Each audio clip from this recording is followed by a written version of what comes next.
Good evening, everyone, and welcome to the second Analysis and Activism talk.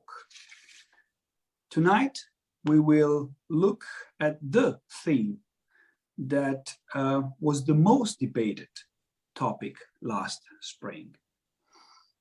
We have the pleasure to have Lara Sheehi, Stephen Sheehi, I hope the pronunciation is good enough. They will talk to us about psychoanalysis under occupation. I really want to welcome everyone tonight. There are many people around the world. I want to welcome especially, hopefully, friends, colleagues from Palestine, from Israel, and from Europe, North, South America, Africa, and Asia and Oceania. Allow me a disclaimer, which is a very important one. We want, with this analysis and activism talk, allow in-depth thinking and discussion. We want to allow polyphony of thoughts, as well as plurality of thoughts. Analysis and activism is a forum of almost 400 people. Analysis and activism does not have an official voice or view. Therefore, this should remain. Everyone is responsible for what he is sharing. Everyone is responsible for his or her own opinion and comment.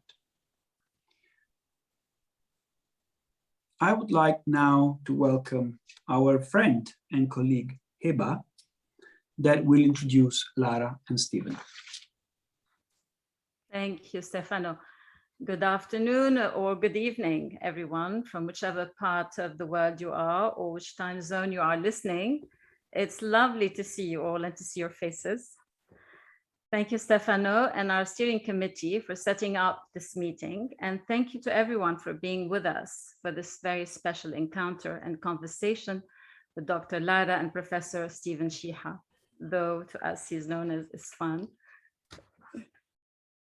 We are quite a large group linking parts of the world whereby we acknowledge our locus and what we bring with us to this meeting. We gather here to warmly welcome tonight Lara and Stephen to our circle of analysis and activism. Lara and Stephen are Arab, Lebanese, American, and harbor a powerful connection to Palestine and to the Palestinian struggle. They will be talking to us tonight about psychoanalysis under occupation by developing two central themes, with Stephen uncovering the ideology underpinning the theory and praxis of psychoanalysis, whilst Lara addresses the insidious innocence of psychoanalysis. For the sake of maximizing our time with our speakers, I will paste in the chat box their complete and impressive biographies, but very briefly and in very few words, Lara is a psychologist, a psychoanalytic practitioner, a scholar, and an activist. Stephen is the Sultan Qaboos Professor of Middle East Studies. He is the founding director of Decolonizing Humanities Project and a scholar of modern Arab culture. Welcome both. Ahlan wa sahlan. Hello, Pete. Before we dive in, I would like to say a few words about their work and about their book published by Routledge, entitled Psychoanalysis Under Occupation, Practicing Resistance in Palestine. It is a labor of love and a brilliant work on decolonial theory and practice that centers on the practice of Palestinian clinicians and their patients in seeking to restore and sustain a sense of self, community, and cultural integrity under the violence of settler colonialism. They unpick that the paradigm of trauma and resilience fades away when facing a subjectivity open to desire, emancipation, and the will to live. The book unravels how psychoanalysis is misused, consciously or unconsciously, and bent on normalizing a violent status quo. Yet Palestinians, resist occupation in body and mind, revealing what is possible when psychoanalysis aims at liberation. The book lays out and highlights what Palestinian psychoanalysis per se entails. Without further ado, I'll hand over to Stephen and Lara. Thank you so much يا هبة. يا أهلا وسهلا بالكل خصوصي بحبايبنا بفلسطين المحتلة. نحن كتير مبسوطين أنتم معنا. Hi everybody, my name is Lara Sheehi. Welcome and thank you so much. We always start with a land acknowledgement, but it seems especially important when we're talking about the issue of Palestine and when we conjure up the ongoing violence of settler colonialism. So in that vein, we'd like to acknowledge that we are on occupied Massachusetts land, and a shout out to all Indigenous people all over the world fighting those struggles. Thank you, of course, to Analysis and Activism, Stefano, Tine, and Hiba, who is not only wonderful colleague and comrade, but has been fighting the hard fight for quite some time. So we see you and we're so grateful to you for having us here today. So I'm gonna pass it off to Stephen, and he's gonna kick us off and then I will follow up. Let me just pull up your things. So I apologize that I'm going to be doing what is now traditional and reading off the screen, which actually it's something I hate, but it's unfortunately the limitations of the medium. I don't feel I'm a particularly good reader, so do forgive me. And Heba, I just have to say this is the first time I heard someone introduce our book, and I asked her if you had read it, because wow, beautiful. It's like, woo! So thank you so much for that. And before I start, I just also want to recognize the importance to acknowledge all the political prisoners in the US Gulag. They're forgotten quite often or too often, so I just want to shine light on their struggle, in particular Leonard Peltier and Mumia Abu Jamal, but all free them all. Yours is different than mine. Yeah.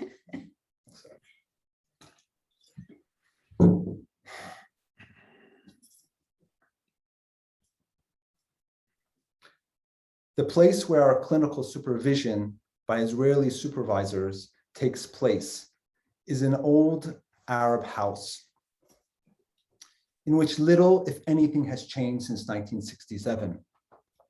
From the first time I stepped in this house in Talabiyya, a Jerusalem neighborhood, I felt a lump sitting in stolen Arab house with colonizers, talking about a profession supposedly based on humanism and in support of humanity and the humane. This is Ali. Ali's story of supervision, one of many, clearly depicts the spatiality and structures and processes of settler colonialism writ large, but also more specifically, the position of the captive Palestinian citizen who seeks training in clinical and community psychology in the settler colonial state. Innumerable stories have been entrusted to me and Lara, and we thank some of those who are here for entrusting them to us. And these stories repeat how therapy and supervision often take place within stolen homes of Palestinians expelled by the Israeli state or Zionist militias. Ali, a now soon to be licensed clinical psychologist, draws our attention to the condition of what Nadim Rouhana calls a captive settler colonial citizen. Ali, as a captive settler colonial citizen in supervision, is surrounded by the traces of the undeniable material evidence of Palestinian presence. This presence stands in the face of a common disavowal by the powers under which he finds himself, whether they are the apartheid state or clinical Israeli clinical supervision, and we will see that those are intertwined. Ali names the contradiction within the universal humanism of psychotherapy and the psychoanalytic theory, of clinical training and professional accreditation, of licensing by the colonizers within illegally occupied Jerusalem. Ali understands what Lara elsewhere calls ideological misattunement of his supervisors.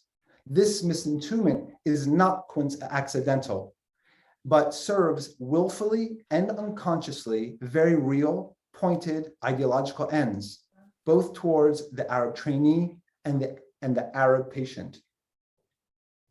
Ali further recounts his experience in supervision, locating not only the settler colonial spatiality of training, but also the language one is forced to speak to achieve accreditation.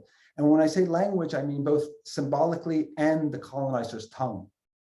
And as well as the assignments which the settlers delegate to Arab trainees. You are an Arab therapist. You are charged to treat Arabs in East Jerusalem in Arabic, the marginalized and weak population subject to occupation, he tells us. You are sent to treat them with texts written in Hebrew. You present the case of your patient in Hebrew to your Israeli supervisor. She lives in a colony on the land of your grandfather.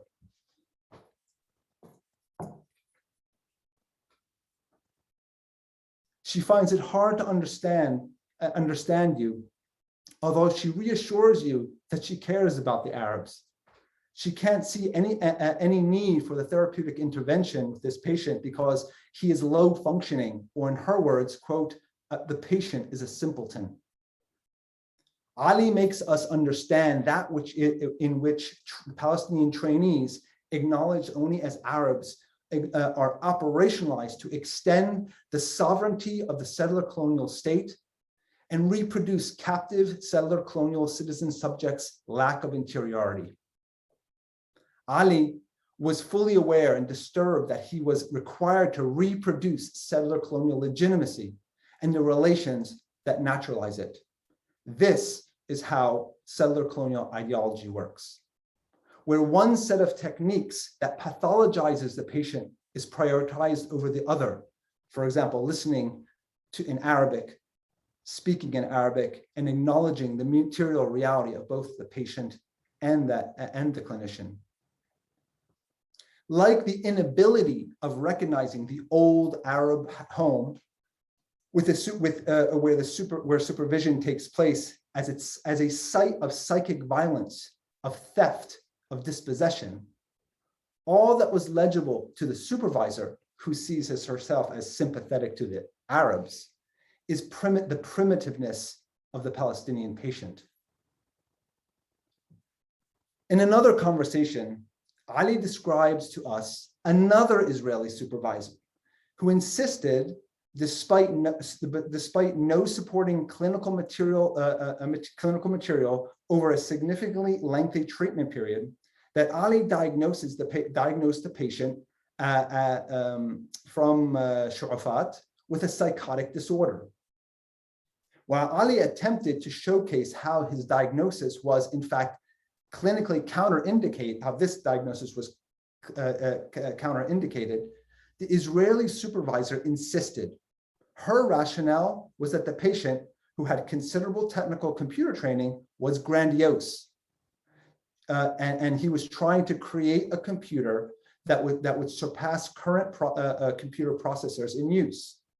In the supervisor's assessment, this clearly meant that the Palestinian patient must be psychotic. Contrary to the supervisor's opinion, Ali found the patient not only non-psychotic, but actually cogent and remarkably intelligent. Ali remembers trying to convince his supervisor, he says, of his clinical position and rationale, aware of and conflicted in his attempts to do so because of the power imbalance between supervisor and supervisee. She replied to him, "There's no way that this guy can actually be doing this. He must be psychotic. There is no way he actually knows how to work computers."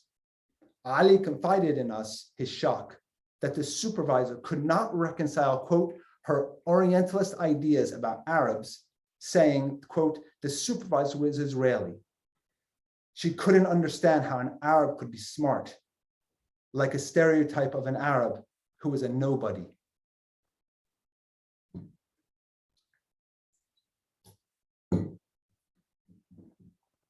Ali understands how the Israeli supervisor's ideological misattunement reproduces captive settler colonial subjects as ineffable, as lacking in order to evince the superiority and fullness of the Israeli settler subjectivity. Ali identifies this shortcoming not as a personal trait of his supervisor alone, but as a built-in feature of the social relations between the colonized and the settler citizen, between the Israeli clinical supervisor and the Palestinian trainee. He says, to get your license, you have to do an oral exam in Hebrew in front of a board of all Jewish Israeli doctors. How do you think they look at an Arab candidate? You have to make sure that you speak perfectly. They will find fault, of course, not because you don't speak well, but because you are an Arab. You have to humiliate yourself. If you have a license, they want you to make sure to show you who is the ruling class. He concludes his story by saying, they look at you, you are less than, you know less, your culture is less, and yet they teach us, he says. They teach us, and across the street, only a few meters away, is another stolen house, Edward Said's house, and they have no clue.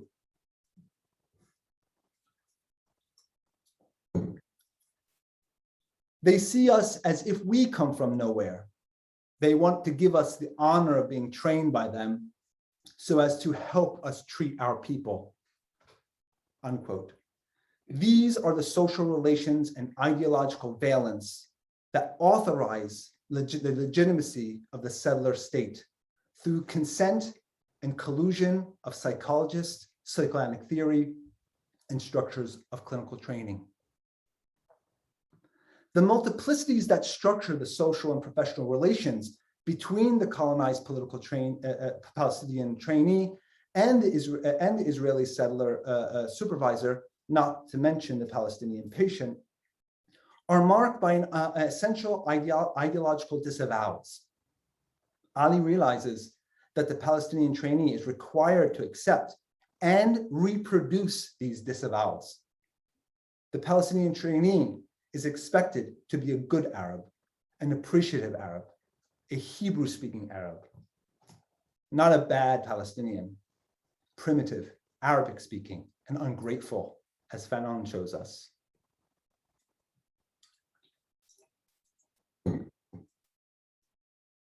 As a Palestinian captive settler colonial citizen from a village immediately outside of Jerusalem, Ali experiences the disciplinary demands of his professional training and the relationship between the supervisor trainee differently from settler citizens.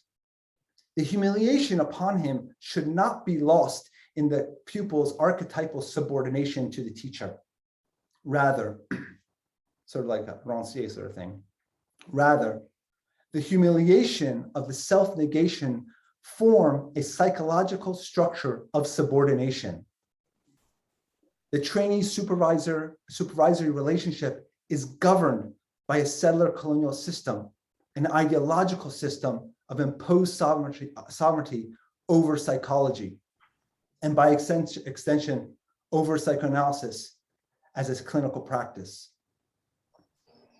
This sovereignty cannot be separated from the ideology and apparatus of the same settler colonial regime that rules over occupied Jerusalem, where Ali works, as well as all parts of occupied Palestine from the river to the sea.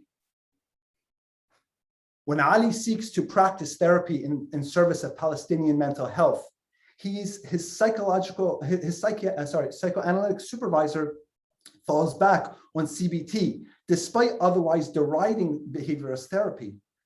This is how ideology works. Ali is told quite specifically that his patient lacks the capacity, unquote, for long-term therapy. In many ways, he himself is made to feel that he's in a parallel process, that he too lacks capacity. Alienation is built into the training site, the training process, training material, and supervision. It is to be passed on from the colonized supervisor to the patient through the supervisee. That is hegemony. His only point of entry is that of an obsequious good Arab who can translate the lack of interiority of the Arab back into the depths and complexities of Hebrew in service of managing the Arab's primitivity into sedate compliance. Ali's experiences present a series of problems and challenges faced by Palestinian clinicians under Israeli political hegemony and settler colonial rule, and how it aims to reproduce settler colonial legitimacy and degrade Palestinian selves. It is important now to note, before I pass this over to Lara, that the central point of our book, however, is how Palestinian clinicians and Palestinians themselves work to resist the settler colonial hegemony. Our research then hopes to shine light on how Palestinians, circumscribed by violence and death, operate internally and communally, individually and collectively, with a psychic political economy, within a psychic political economy of life. This psychic political economy of life defies being objectified as victim and seeks to maintain, even though tragic, desperate, and in some ways heroic ways, their dignity, commitment, and responsibility to themselves and others. We build on the insights of Nadira Shalhoub-Kevorkian about how psychic political power, as she says, emanates from what she calls sites of death that generate a collective, quote, a collective psychosocial embodiment of everyday resistance. More specifically, we identify how psychosocial practices of Palestinians through the experiences, analysis, and techniques of clinicians affirm the centrality of an embodied psyche, a nafas, a breath of self, as the primary site for Palestinian life, willfulness, and resistance. Now, Lara. Whew. All right. I mean, I co-wrote the book, but hearing it out loud is something else. So I just want to say also before I jump in that our Palestinian colleagues are here with us, and this book is theirs. It's theirs in every way. These are their voices, and we did that with intentionality. This is not something we created or excavated. Their generosity goes beyond. So I just want to keep centering that. And everything we share in the book and here has been a process of community building that continues to this day. And their permission to share these stories as well. Consent is a huge part of this, especially with the complications of living under settler colonial regimes. So picking up where Stephen left off, I want to again center the work and practice of sumud, stalwartness or steadfastness, and resistance by one of our clinician comrade colleagues who generously shared of herself and her work, and that's Yoad, who's here with us today, and I'm so grateful for that. As in other examples in the book, the clinical cases we platform are a jumping off point. Rather than engage in the maneuver of psychoanalytic innocence, an example of which you just heard from Stephen, right, with Ali's supervisor, and I'll speak a little bit more to psychoanalytic innocence, where the content alone comes to hold the energetic pole of clinical attention, I want to focus us on the both andness that Palestinian clinicians consistently alert us to. That is how their clinical work comes to be both a space for resistance for their patients and also an extension of their own resistance against settler colonial hegemony. Indeed, what we consistently came upon in our work alongside our comrades was that a collective practice is unified through precisely its engagement with creating and maintaining life and life worlds, as Stephen just said, as well as political and historical realities for Palestinians by Palestinians.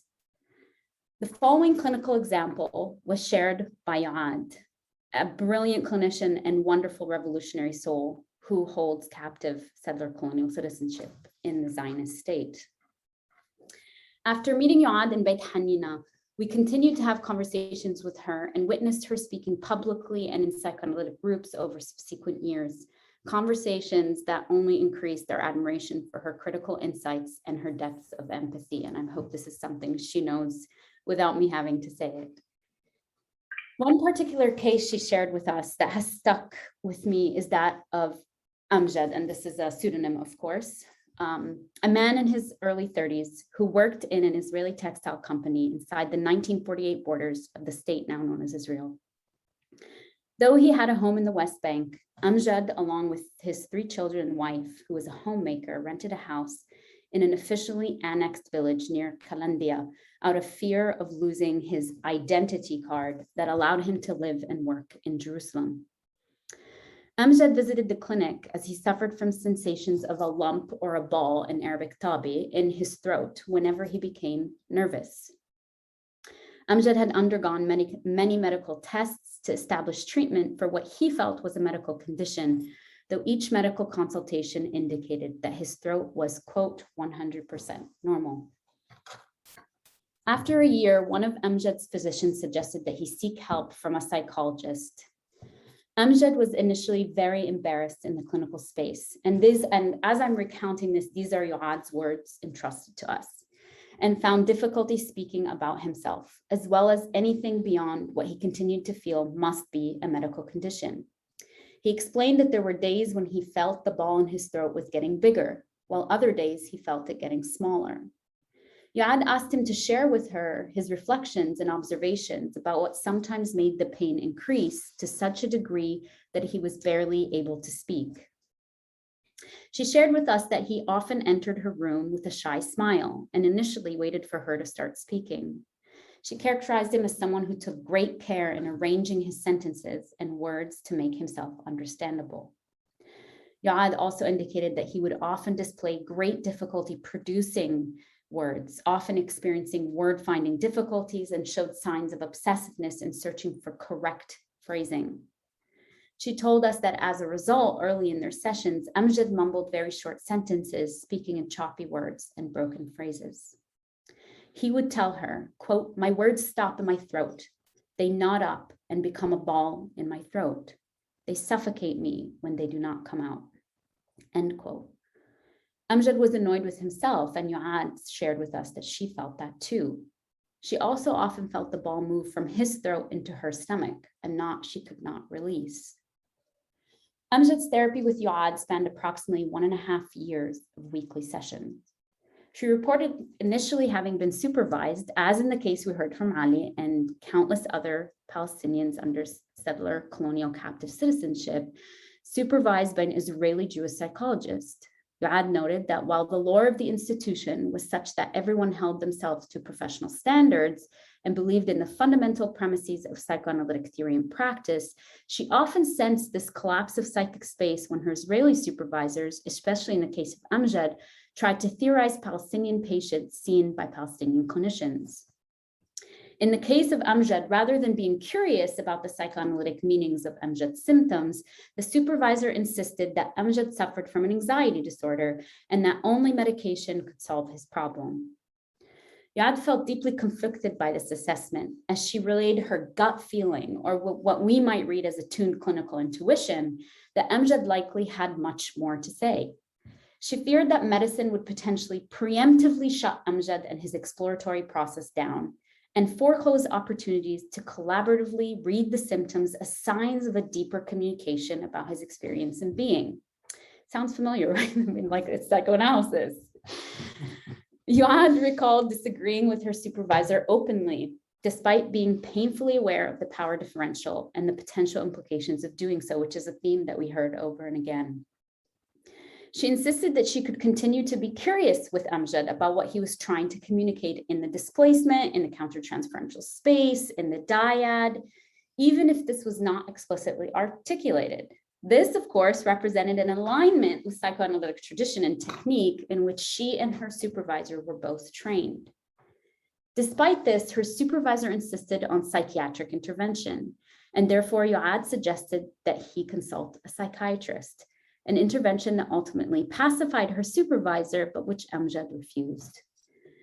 Despite refusing medication, or perhaps as we learned from Yuad, because he refused medication, Yuad noted that Amjad went from barely speaking to exquisite detailing of his many concerns, his fatigue from work, thoughts about his children, concerns regarding the relationship with his wife, struggles of travel through checkpoints, and his relationship with his brothers.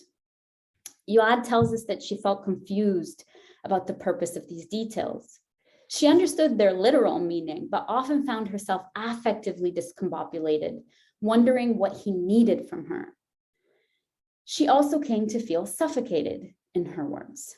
She reported feeling frustrated, as though Amjad had escaped from previous silences into speaking so much that no room was left, even for breathing.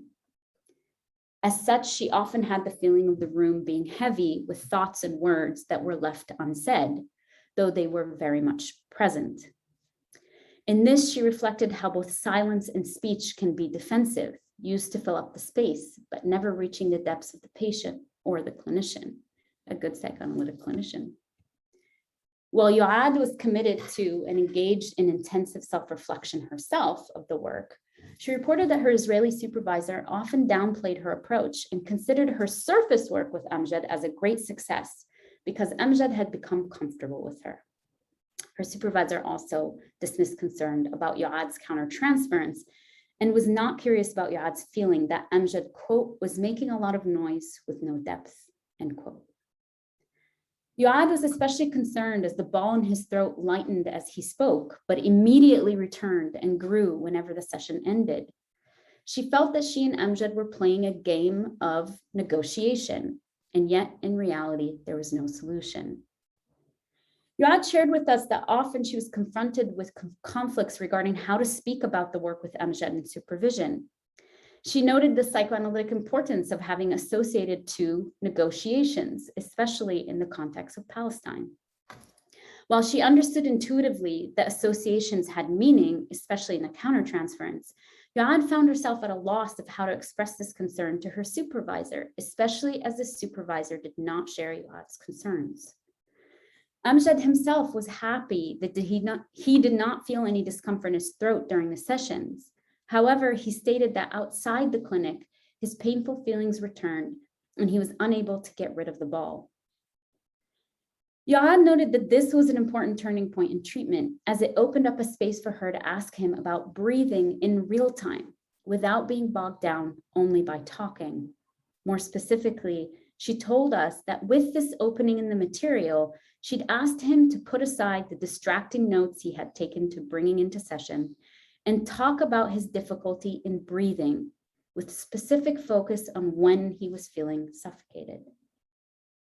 While he initially did not answer her directly, Yuad shared with us that he was smiling in his silence, and she felt it was important to self-disclose in service of the clinical process. Specifically, she shared with him that she sometimes felt suffocated in sessions because of over-talking that seemed to leave little, if any, room for anything else. She told us that he again smiled, and he indicated that as his feeling of suffocation increased, it turned into a ball in his throat that suffocated him. Yuad worked with Amjad to uncover and recount all the moments in which he had felt suffocated. When his wife reminded him of payments for the pathetic car he had bought, when he passed in front of his closed house in the West Bank, when his Israeli boss asked him to bring him fresh olive oil from their tree, which was in the West Bank, when he entered the area controlled by the Palestinian Authority, another part of his own country, and he read the sign, "No crossing border, dangerous area." In every session after that pivotal moment, Amjad talked about the specifics of his breathing difficulties and sighed a lot as he did so. At this point, her supervisor indicated abruptly that it was time for Yuad to terminate Amjad's treatment because she was happy with the achievement he had made and felt that there was no further growth or depth to explore. Yuad told us that she remembered feeling very upset about this decision, especially as she had just started to experience an important affective shift in the room. Because in the moment, She felt she did not have the power to do otherwise. She initially followed her supervisor's advice and told Amjad that they needed to move to termination. Yuad recounted how Amjad surprisingly exploded, shouting in a way she could never have previously imagined. While yelling, Amjad told her she was weak and that she was, quote, not the one who owns the decision or the decision-making process, end quote. He continued, accusing her of, quote, not really being concerned with taking care of and protecting sick people, end quote. Yuad remembers being shocked by the fact that he was screaming and that she did not fully understand what was happening in that exact moment, nor did she have the space to reflect fully about her countertransference, but she knew internally she felt very happy. After this moment, Yuad made the decision to continue Amjad's treatment alone without consulting her supervisor any further. While in future sessions, they did not explicitly talk about Amjad's outburst, she noted that she had started to feel that he had become taller as if his stature had gotten bigger. During this phase of treatment, Amjad started talking very openly about anger. More specifically, he spoke about getting angry inside his car, the lousy car in which he crossed the Kalandia checkpoint twice a day, once on his way to work and once on his way back. Amjad reported getting angry in his car whenever he read the word ma'bar, checkpoint crossing, on a sign. He reported feeling anger because he didn't feel like he was just crossing from one area to another. Rather, he felt that he was inside one space, but was prohibited from free movement in another while standing at a checkpoint. This is Amjad. Why do they call it a crossing? He said angrily. This is a checkpoint, a hajiz, a checkpoint, a checkpoint. In a session soon after, he began to uncover his anger. Yuad reminded him that they had not spoken about the ball in his throat for quite some time, inquiring where it was and if it remained a symptom for him. She recalled Amjad stating, quote, sometimes I feel that there is a hate or hatefulness in my throat and not a ball in my throat.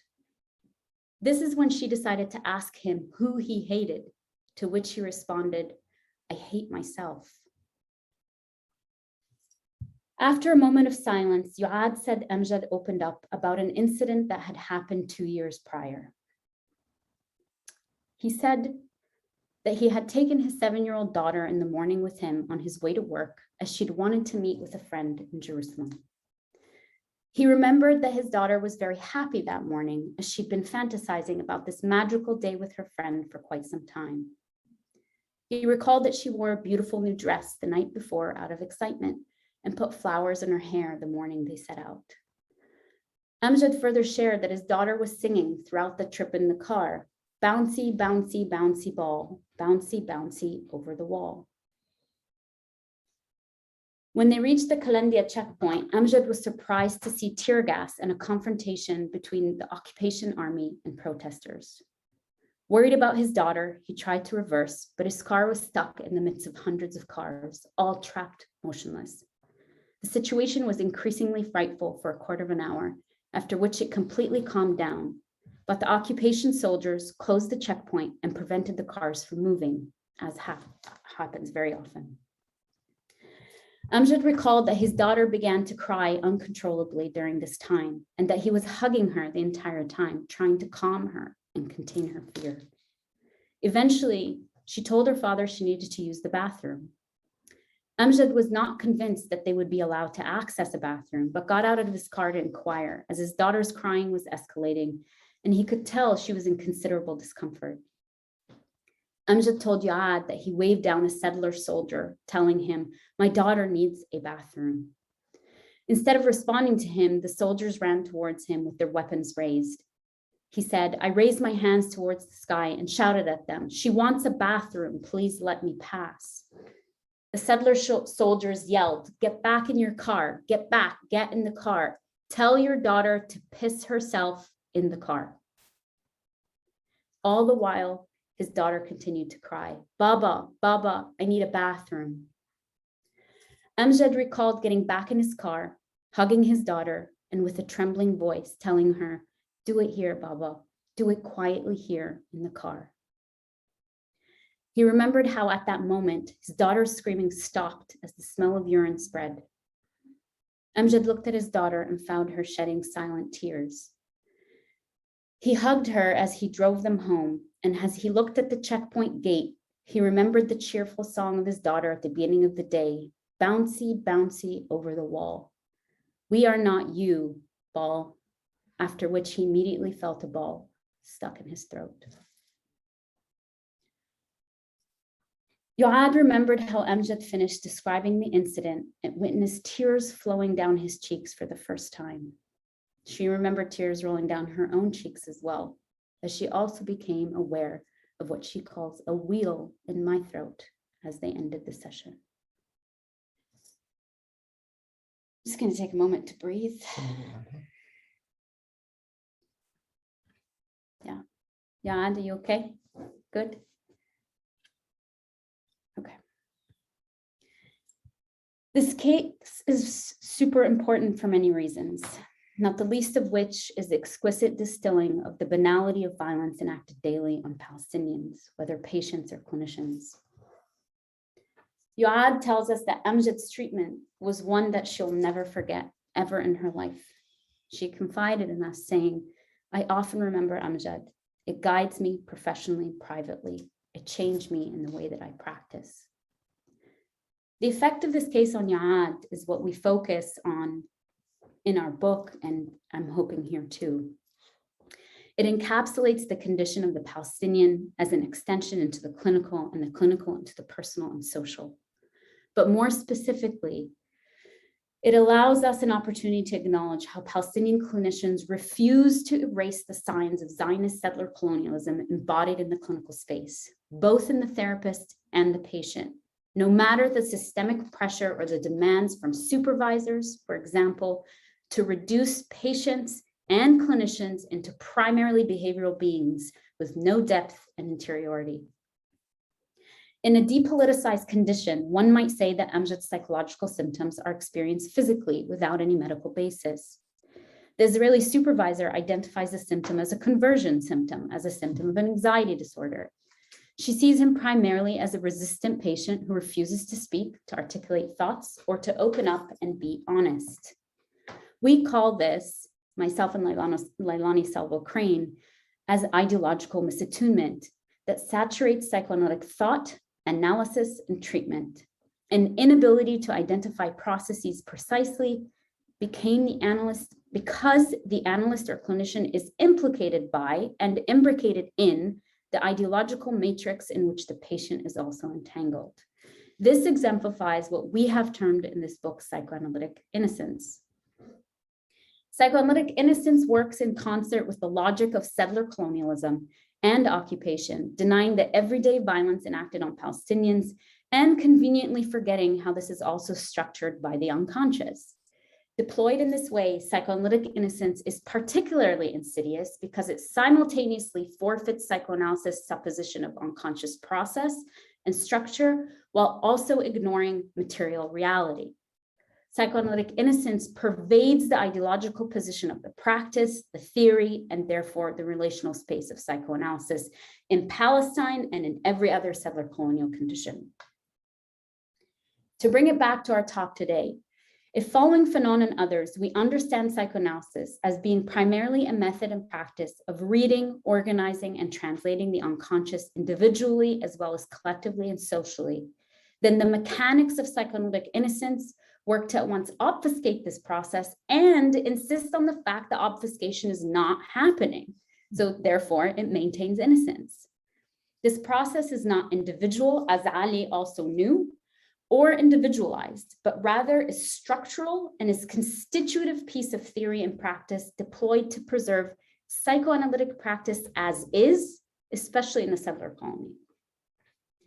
Here, I would also like to draw our attention to how liberal and humanistic psychoanalysis maintains this naturalization, remaining complicit through forms of oppression by seeking to graft a universalized, healthy adaptability onto colonial and racialized subjects whose humanity and psychic interiority are negated. In a liberalized version of psychoanalytic theory, these colonial subjects are only able to access empathy when they occupy the position of victim and surrender their rights to experience political and material realities in full alignment with their experience and social context. Yuad's supervisor attempts to mobilize psychoanalytic innocence, just like all the other supervisors we heard of, because it's structural. And like all of the Palestinian clinicians alongside whom we learned so much, Yuad was a willful subject engaging in the politics of refusal, a Palestinian clinician unwilling to succumb to the colonial violence inflicted on her as a clinician or on her patient in alignment with her ethical codes and on Amjad. A Palestinian clinician insisting on indigenous Palestinian presence, even in the face of settler aggression that insists on erasing the native, whether in their personal life or on the couch. To the Israeli settler, in this case a supervisor, Amjad's silence could only be a defense, a deflection from confronting the unconscious. Without attending to the structural and material realities of his world as a Palestinian, she reads his symptoms as just nerves that can be medicated. If we were to collude with psychoanalytic innocence, we might mistake this supervisor's racist and colonial aggression as a disaggregated singular act of random violence rather than a central part of a coordinated system of violence, oppression, and erasure perpetrated by the settler state of Israel, here manifesting in the supervisory space. In this way, Yuad also alerts us to the importance of the Palestinian body, individually and collectively, as a site of violence, as well as a site of resistance and sociability. And that's the real takeaway here. The somatization then is not a symptom of a disorder. Rather, it is a symptom of functioning within the reality principle that stops up the flow of the unconscious, the social, and the intersubjective. Amjad's symptom, confronted and read through the context of Palestinian intersubjectivity, then not only directs us to the settler colonial condition, but also makes us consider how the occupation might manifest itself, or perhaps can only manifest itself, for example, here within the context of Palestinian masculinity through somatization. Otherwise, it might be dismissed or minimalized. And this is the way that settler colonialism works with patriarchy, for example, or toxic masculinity. There's no place for a Palestinian speaking subject in the settler colonial regime. Therefore, the suffocating ball itself is not the only symptom, something which Yuad recognized from day one. While she could see this as a Palestinian colonial subject clinician herself, the symptoms were illegible to the ideologically misattuned Israeli supervisor. The symptom of silence and empty speech signified the loss of the ability to speak deeply in Yuad's language, to articulate meaning, as well as a blockage to affectively express the damage inflicted on the interior self by the daily violence of occupation. I personally think that the supervisor was also afraid to hear what the violence was, and so actively suppressed that articulation. We can then understand Yuad's decision to continue working with Amjad, despite her supervisor indicating she couldn't or shouldn't, as a liberatory and ethical imperative that most movingly disrupts the settlers' insistence on futurity. Instead, in making this decision, Yuad demonstrates for us that she saw his symptoms as a hajiz, a checkpoint, a barrier, just as he did, just as we do in everyday life of Palestinians, just as all our clinician colleagues tell us. In this way, she actively disrupts settler colonial logics and insists on indigenous presence. Thank you. Well, we are all muted, but I think Tina, you should unmute everybody and share a big applause to Lara and Stephen. Can you do that, Tina? I don't know. If not, please allow me to thank you, and I think the audience is also thanking you. I think we need a little bit of silence, but technology doesn't allow us. Actually, I have a question for you. How do we feel? Maybe we want to share this into the chat or when we talk. I tell you how I feel. I feel little, and I feel helpless. Let me do this. And angry.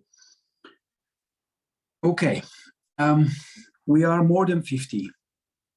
I am now opening the floor to everybody, really to everybody.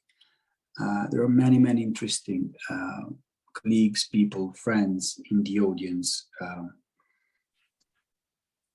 Let's do it this way.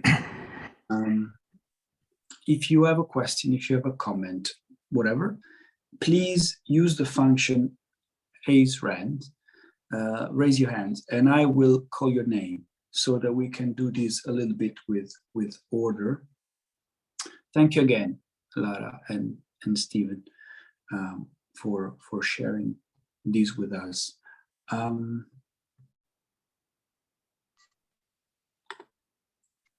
see a question in the chat from Hiba. Yeah, I'm going down, but why can't I see the chat box?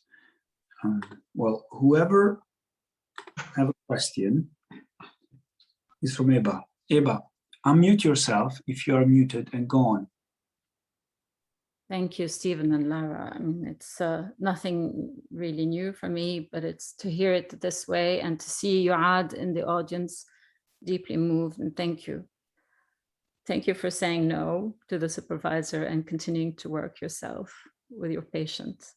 That's really what resistance is to occupation.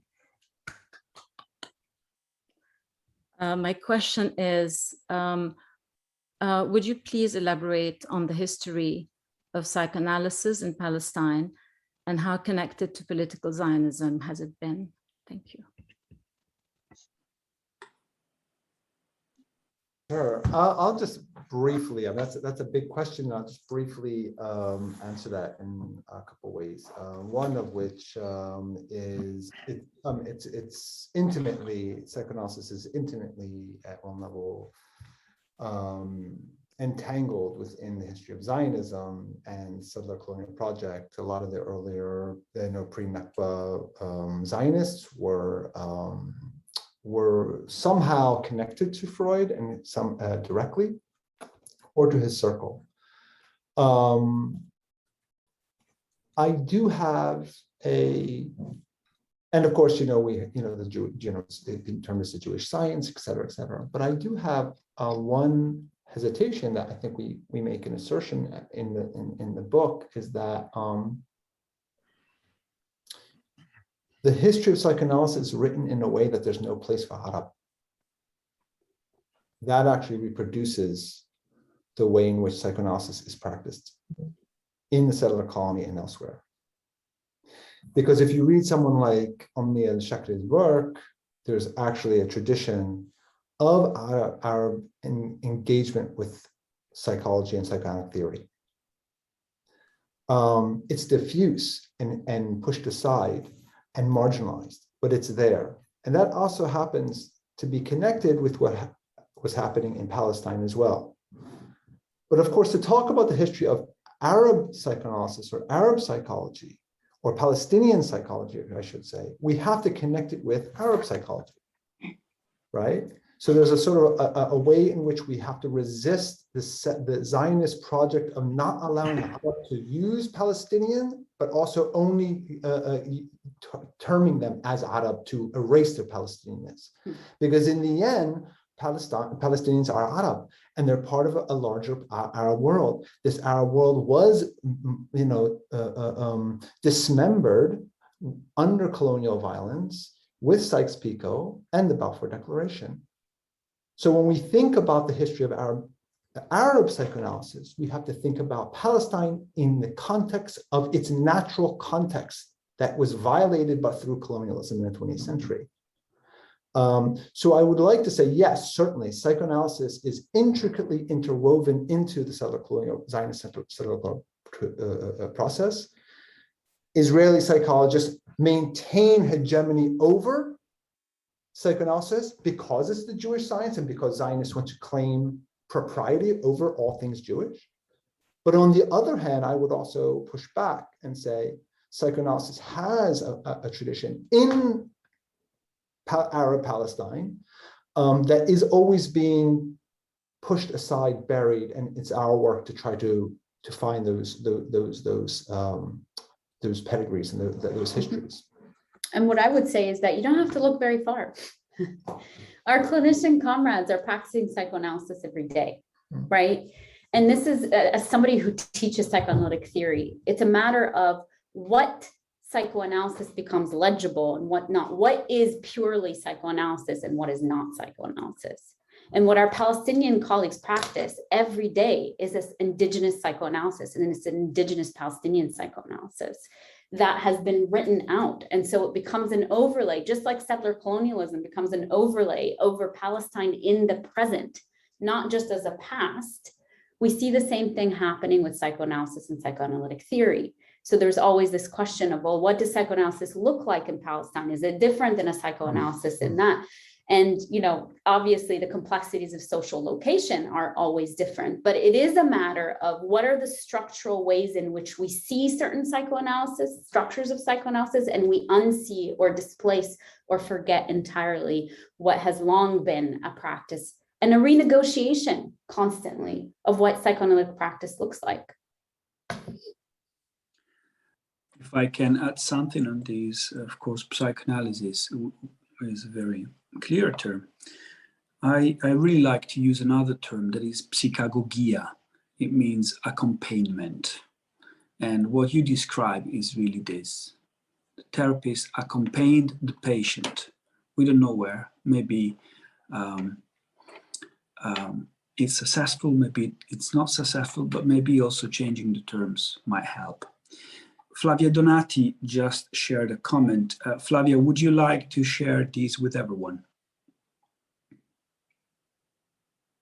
If you can unmute yourself. I have to, my note was that years ago, a young Palestinian psychologist, very active in Gaza and the occupied territories, but asked me, at the time I was in the International Psychoanalytic Society, the Freudian one, about possible training in Israel. And I knew some of the colleagues I had there. And I said that I thought it was impossible to have training by the occupiers, however friendly they looked. So we were looking, we tried to discuss at ways in which he could access some training.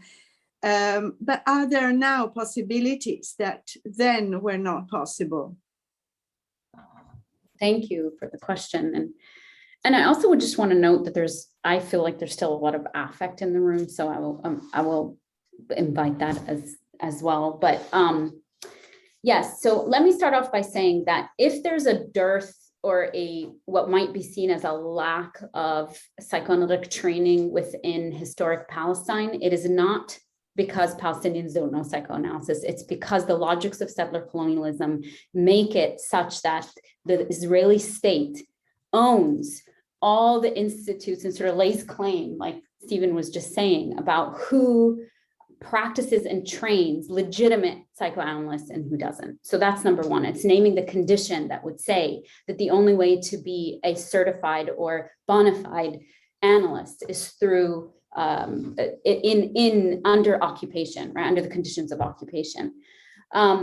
One of the most wonderful things about doing this work in Palestine alongside our colleagues is learning of the extensive work that Palestinian clinicians have been doing for years.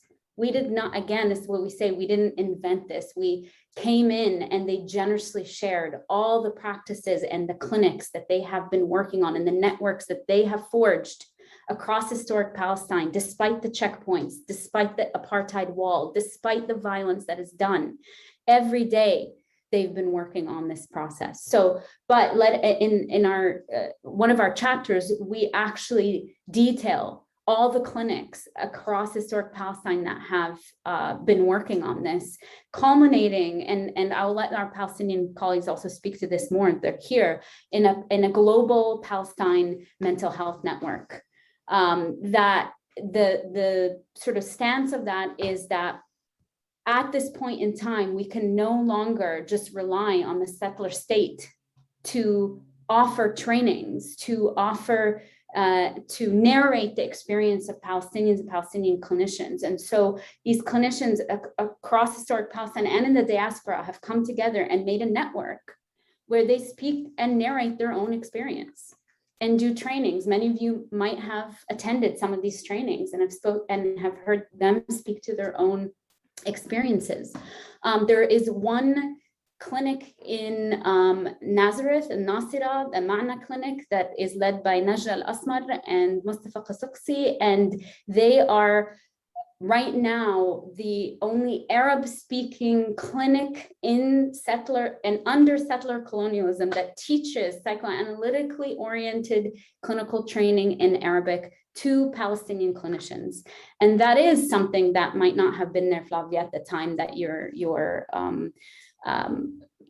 colleague was asking. But this comes from this sort of arriving at a place where this is no longer sustainable. The idea of being trained under these conditions and having to, by virtue of being trained under these conditions, having to compromise one's self, one's selfhood, and consistently be humiliated in these examples that we've been given, that is where that emerges from. And the work that is being done is incredible and speaks for itself. Thank you. Tristan.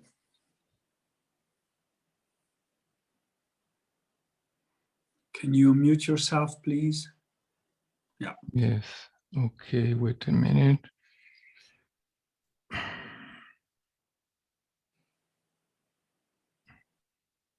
We can hear you. Okay. I am an Israeli psychoanalyst.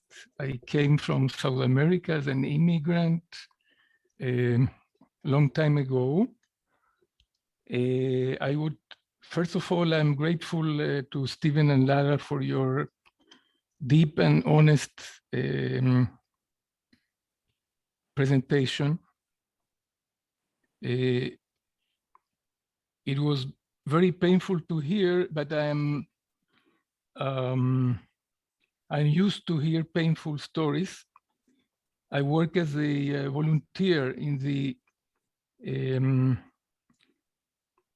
Israeli Public Committee Against Torture. And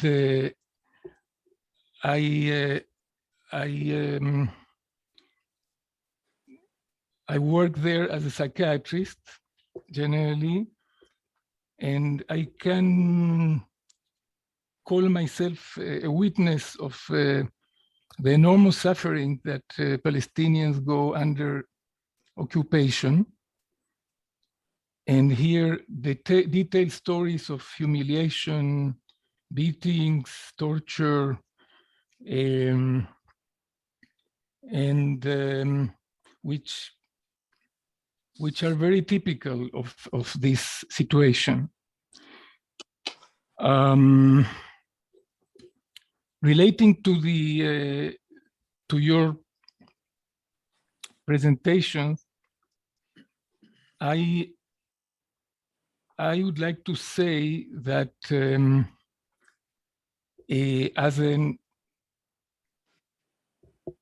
in front of Palestinians, I feel like an anti-colonialist colonizer.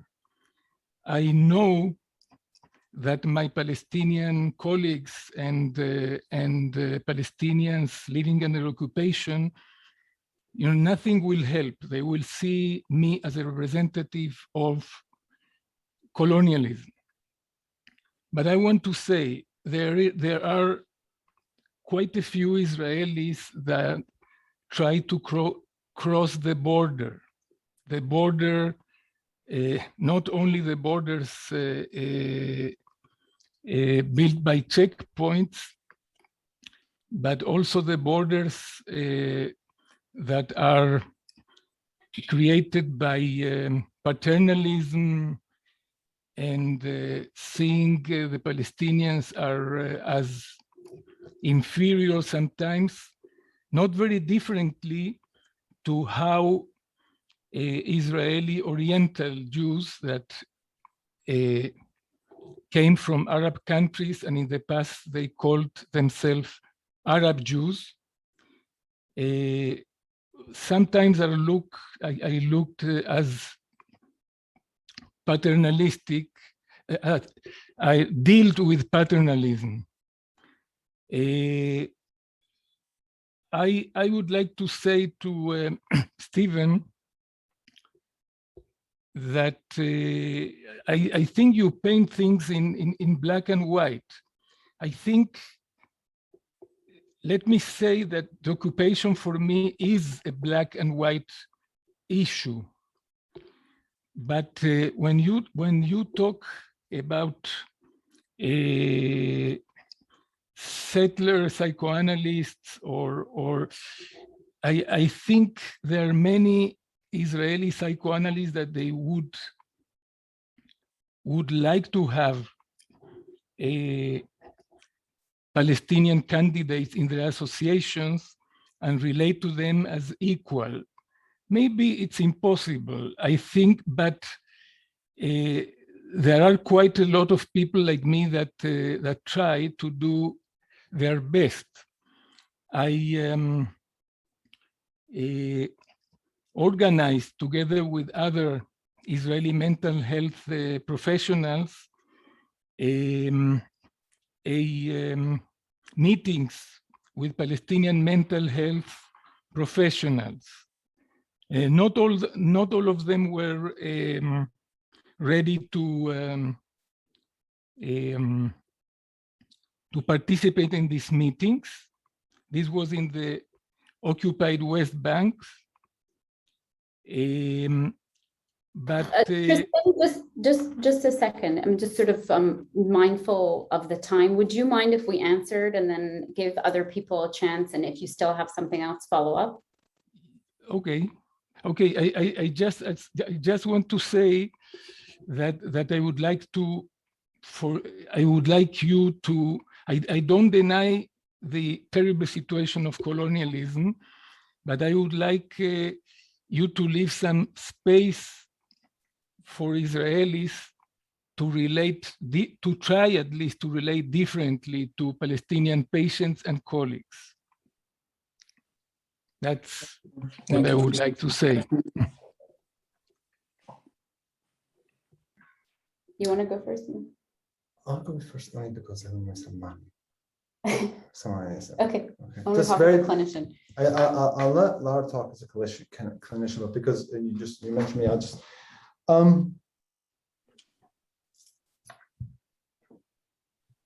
there are a number of things that you invite me to address. So I'm going to try to be brief and keep it simple, because settler colonial processes are built to draw ourselves away from attending to the colonized. And these discussions invite us then to decenter Palestinians from the conversation. That is why in this book that we write, we actually are unequivocal about the violence that dialogue initiatives, no matter how wonderful and warm and fuzzy they sound, invariably reinscribe and ensure and work towards settler colonial futures and presence. Samah Jabbar has a famous interview, and she repeated it to us actually in the conversation, where she says that every time she's in a conversation with the the good Israelis, right? Because there's the good Israelis who recognize that there are Palestinians. Well, thank you very much. That they say, we just need space to talk. But every time an Israeli talks and a Palestinian in the room, they leave no air for Palestinians. When Israelis talk, even about Israelis, they basically suffocate the Palestinians. So I want to just always refocus on the settler colonial subject, Palestinians, the indigenous people of Palestine. I also want to clarify something. When we speak of Palestine, we are talking about what is now is now the state now known as Israel. When we talk about occupation, we're talking about Safad, Nasira, Haifa, Yafa, Ramli, Lid. This is what we talk about. So I want to keep us centered on Palestinian life and not, as Golda Meir said, the suffering of the Israelis who had to inflict violence, who hate themselves because they had to inflict violence on the Palestinians.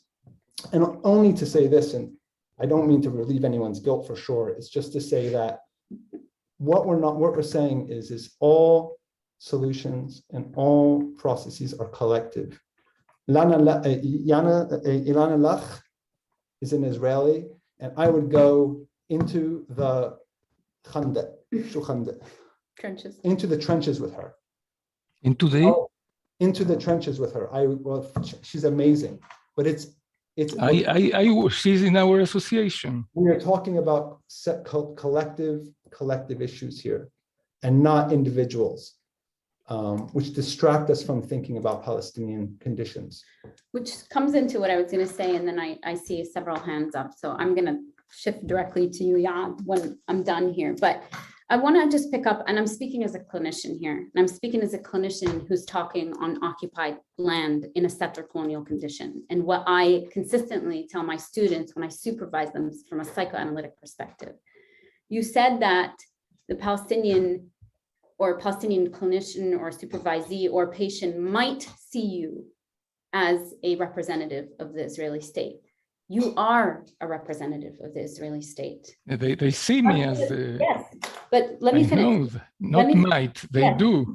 Exactly, because you are. And I think that's okay for us as clinicians. This is what we mean by material reality.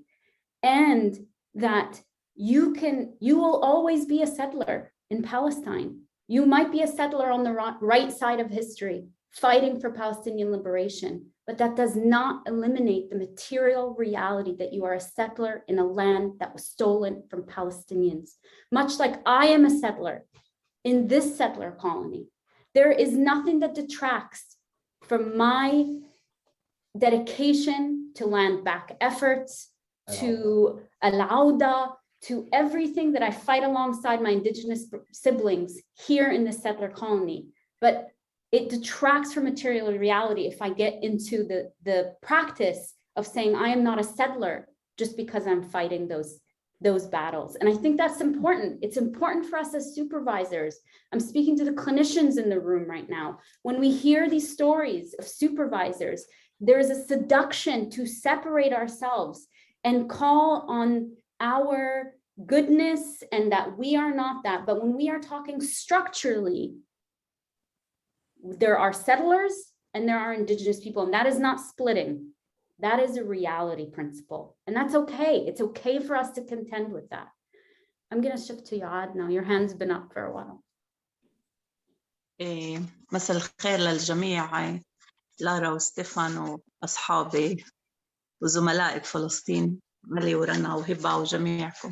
Thank you all. Thank you, Lara and Stefan, for the super touching input that you gave. It was extremely moving hearing you. Shukran كتير. I want to highlight the fact that actually through the treatment of our clients, actually it's not only that we heal them, but they heal us as well, as they help us to be very much aware of internalizing the colonizations within our personalities as the psychoanalysts and therapists. And it's very important to me to say that everything I've learned in regarding ethical psychoanalysis, I learned from my Palestinian colleagues. I was working more than 20 years and still working within a Palestinian NGO active in Jerusalem for more than 35 years now. And we are practicing in this Palestinian NGO an ethical psychoanalysis. This type of psychoanalysis, Palestinian psychoanalysis, help us to understand, help me to understand that we can't look to the symptoms regardless from the surrounding, and any symptom of our patients, it must be looked as a part of a colonial context, exactly as the story of Amjad. And actually, majority of the patient's symptoms are normal symptoms to an abnormal continuous situation. So these symptoms are really signs of refusal. And this refusal and resistance is very much healthy. And we can't heal our patients without healing the surrounding, without healing the roots of these symptoms. And the roots, of course, are colonization and occupation. Nowadays, as Palestinians, we are trying to be active collectively to resist to this colonization system that makes or creates the symptomology of the Palestinians. So it's the context that we need to heal, not only the person. Thank you. Thank you, Yoad. Do you want to add something?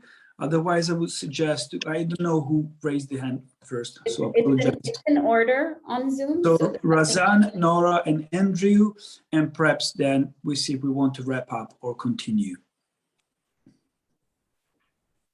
Hello, marhaba. Shukran كتير Yoad, Ali, and Dr. Sheeha for really just making space for this and putting it into text. I feel it's been very inspiring. I am currently a doctoral student, so I'm very much in the supervisee seat. I have 4 supervisors as of this moment. And I find that it's an interesting place to be. And I guess one response I want to share is that as a Palestinian currently on occupied Nakachank land, it's very interesting to me, even the words I choose to express this and describe it, of how often I'm being inundated and always kind of forced to understand and read into the interiority of the Israeli experience, whether that's through assigned course readings, or whether that's how certain supervisors end up asking me if my positionality as a Palestinian born and raised and now come to the US for doctoral studies influences how I hear my Jewish clients or patients. And so I guess one thing I would say to the analyst that's from Occupied Palestine speaking, that I wonder what it was that pushed you to feel like you needed to state the black and whiteness of it. What of your fragility was moved or not fully metabolized to allow a deeper kind of just allowing the space to be one where we hear and witness and allow our practice to shed light on. You know, in a recent, as things were happening in Palestine over the summer, the psychology of women of the APA like chapters, there was this Dr. Julie Ansis that sent an invitation for the group to work on anti-Semitism.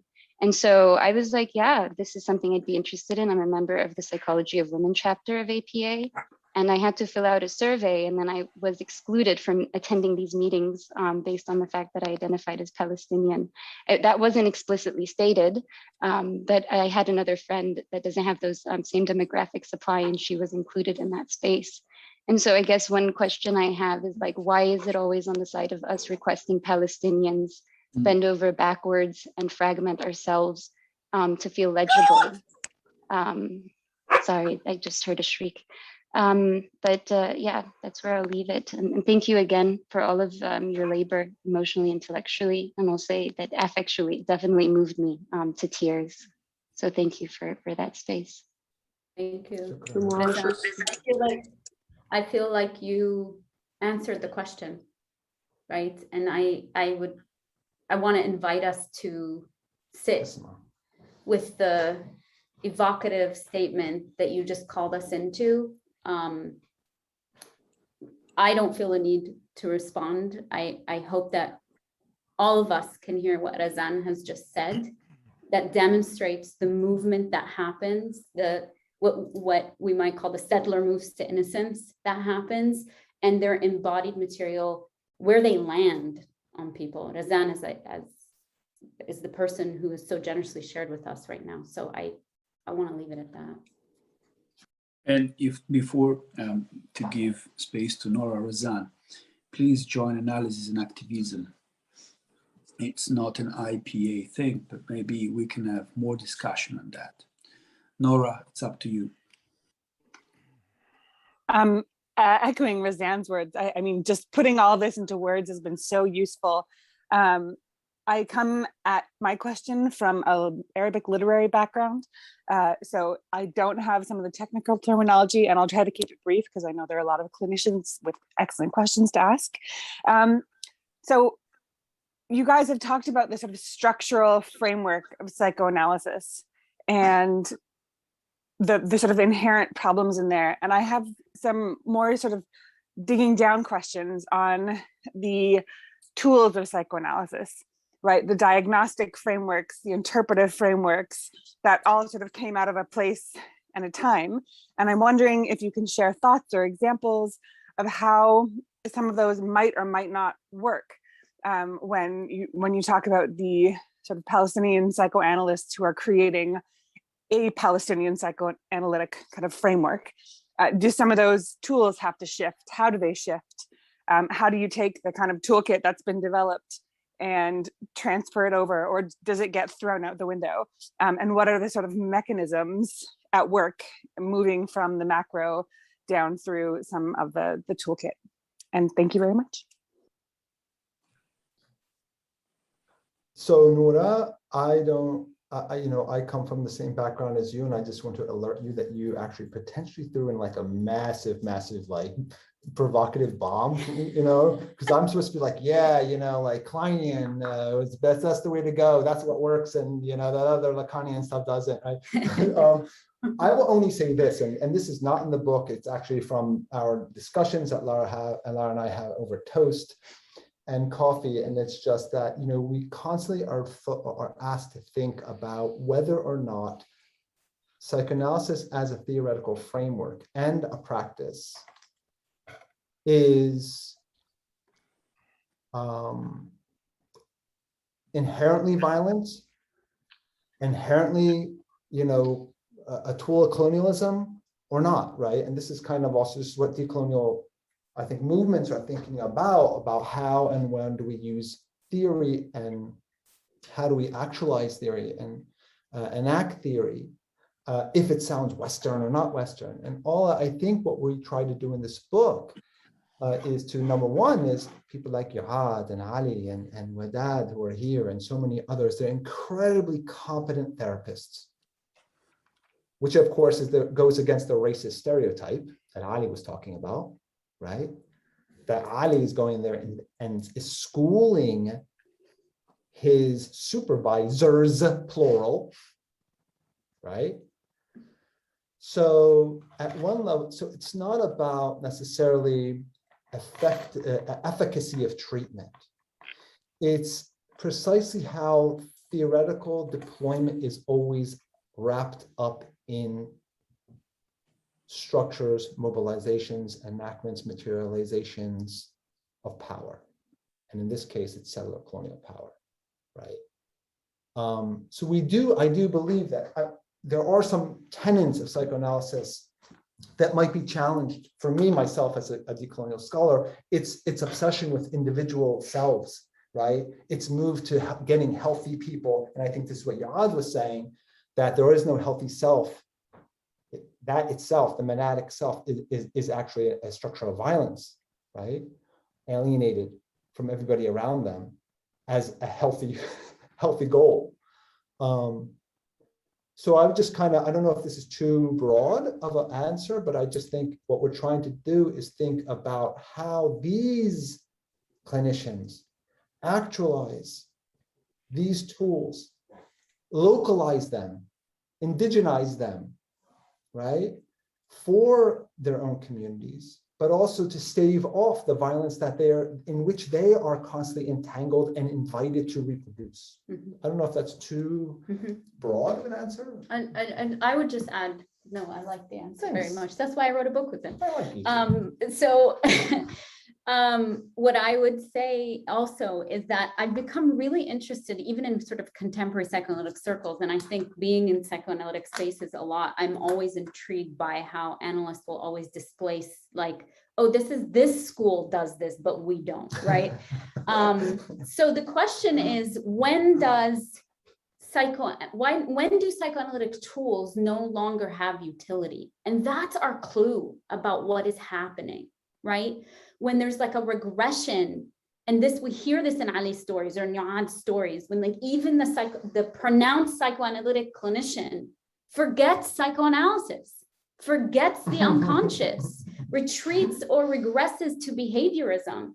That is when we can think about theory both as weaponized on the one side, and then on the other hand, that's something else that psychoanalysis always reminds us is happening, that we are called to have sort of even hovering attention to all the potential things that might be happening, except in those spaces when suddenly it becomes concrete and only one potential option is there. That's where our problem starts to come. When the only legible issue is one that reinscribes the structural violence, right, that initially was there to begin with. And if we don't find those spaces of movement, that's when I start saying, like, psychoanalysis is telling on itself. Supervisors are telling on themselves when there isn't movement.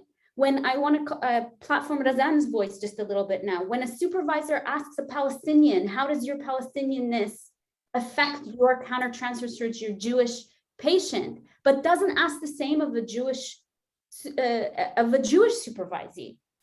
For a practice that is obsessed with universalism, it's really interesting when universalism collapses, right? And when it becomes imbricated in an individual that always occupies the position of the other. And this is a thing we see over and over and over again. I could be speaking about the Black experience in the context of the United States. I could be speaking about indigenous folks in the United States, but we're not today. We're talking about Palestinians, right? And that's the piece here. And that's what sort of comes forward is, when does psychoanalytic theory fail us and why? Not because clinicians don't know psychoanalytic theory. They schooled not only their Israeli supervisors, but us in psychoanalytic theory. Andrew. Yeah, I'd love to talk about what's wrong with psychoanalysis, but I think I'll just say two comments briefly. The first is that you're presenting a unique insight into the fig leaf manipulation by Israel of do-gooding activities on the part of some of its citizens, especially professionals, and specifically for this audience, mental health professionals, psychotherapists, and psychoanalysts. It is a con, actually.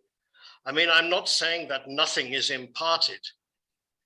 What I am saying, and this comes from talking to a few people who have participated in being supervised by Jungian analysts and by sandplay therapists, the approved affective position is gratitude and deference. Now, it's not easy to challenge your supervisors in Western psychoanalytic institutes. It's bloody well impossible in the kind of context you're talking about, but it permits the Israeli propaganda apparatus to say, we are good, really. Look what we're doing. And the second, even briefer comment is that this is typical of colonial activity, civilizing the natives, bringing good, bringing clean water, bringing medicine, bringing social organizations, as if these things were completely absent before. And that's the last comment I want to make. And I'm thinking of Heba here, whose work on this is important. Yes, you can indigenize psychoanalysis, although at my late stage of development, I'm wondering what the fuck for? Why bother? But there is also the question of indigenous approaches to healing and the use of indigenous cultural narratives, historical experience, group solidarity, and things like this, which, as far as I'm aware, are simply not only not imparted when an Israeli professional supervises a deferential and gratitudinous Palestinian student, but cannot be imparted. And this is a terrible, terrible situation, that we have a whole group culture that could be understood, could be used, could be learned from, actually. Israelis could learn a few things instead of learning always from Europe and America.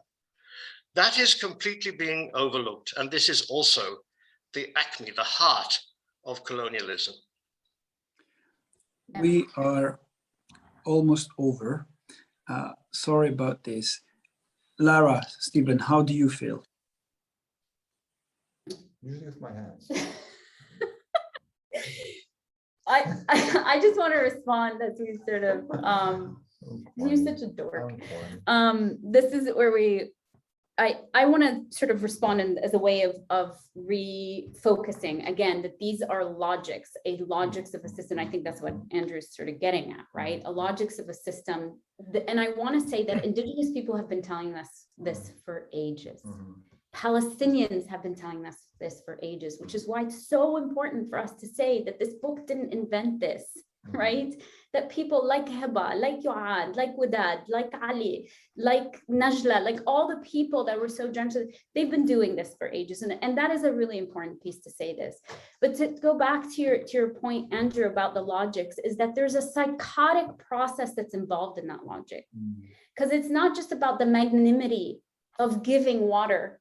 It's about stealing the water and then giving it back and expecting thank you because I filled up your empty belly that was otherwise completely dry without me. That's a psychotic process, right? And I would call on us as clinicians to take up this seriously and say, what is the harm and the structural violence that we are perpetuating in perpetuating that logic and in not allowing Palestinians to say, no, this water was stolen. You're not just trying to sell it to me. It was stolen. They're the folks who have the most direct link to reality, material reality and reality principles, something that psychoanalysis seems to have forgotten entirely. I thank you, Andrew. I just want to. Oh, I think that. I just want to come back and recenter again. I think following Lara, the activism and the practice of all the incredible Palestinian clinicians that we came upon, and they were so generous to us, and we are so humbled to continue to collaborate with them. And you were talking, Andrew, and I completely hear what you're saying. I will want to just only point to that there's not necessarily a binary between indigenous practices and psychoanalysis. And that kind of goes back to Heba's initial question, right? I mean, modernity is Arab modernity too, man. I mean, we've been fucking doing shit for a long time right? But it's always this over here, or Arab modernity, or Arab this and Arab that and that. No, man, I mean, we've been fucking going to goddamn Oxford, and Oxford has been coming to us for tons of years, right? So when you look at practice, we end up talking about, as Lara mentioned, this sort of network of a set number of clinics that we focus on. And what strikes me about them is that they are incredibly aware of the social and collective mission in which they have. Allahu Akbar. So here, and I think this also to some degree answers Nora's question too, is like, here we have very well trained, very smart clinicians, whether they're like Mustafa Qasuqsi, who's trained in Britain and Italia, or Yaad, or and Ali. They're also thinking about ways in which they contribute to their community, to their people, to how they're connected, how they bring that into the clinical setting, and how they can connect with, and they know that what they are going to experience is also going to go back, and it goes back into their professional networks. So I just kind of want to mess it up a little bit, and that sort of dichotomy between that, and just and for me, the point of messing that up is also just to say, like, wow, what these people are doing is, if it weren't for settler colonialism, inspiring. Thank you. It would be inspiring no matter where. That is happening under the most vociferous, brutal settler colonial condition in the world at this moment is even more inspiring. Thank you. Yeah. There are two additional comments, and before we reach, let's say, our concluding ritual, Martin, do you want to share what you wrote in the chat?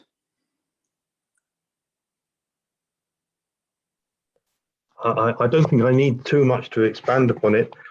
I think the presumptions of the neutrality of our professions in the West has been kind of undermined for many more people by, for example, the Black Lives Matter movement, and the acceptance that our own colonialism and supremacist assumptions are integral to the way our professions operate and so on. And I think that the way in which Stephen and Lara have unpacked this under this idea of the psychoanalytic innocence and so forth,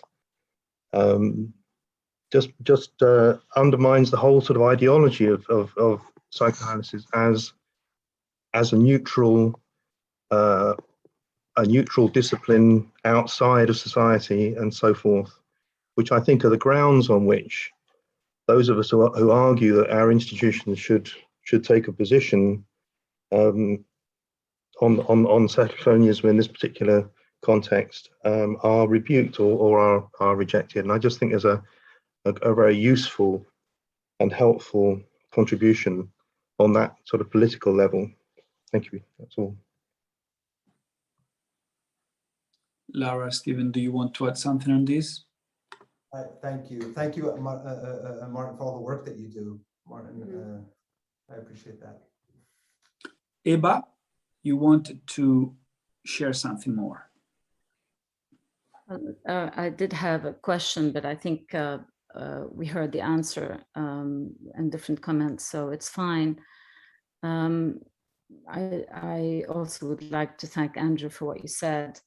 It's true that the work I tried to do is to give back the soul of Palestine to the Palestinians, not that it has ever left them, but actually that it's there, alive and living. And the situation is sick, not the people. Mm-hmm. So what I tried to do in my work is to bring back the traditions, all the Palestinian traditions that have been annihilated by the Israeli plan to annihilate Palestine, and study them psychologically, and found ways to give them back to Palestine. And that's the work I do, bringing back what is ours back to us. And that's wholesome healing. We don't need more than that. I have a song to conclude for this evening, and I will send the lyrics in the chat box. Before you play the song, Tine, please stop the recording. This is unfortunately for copyright purposes, because we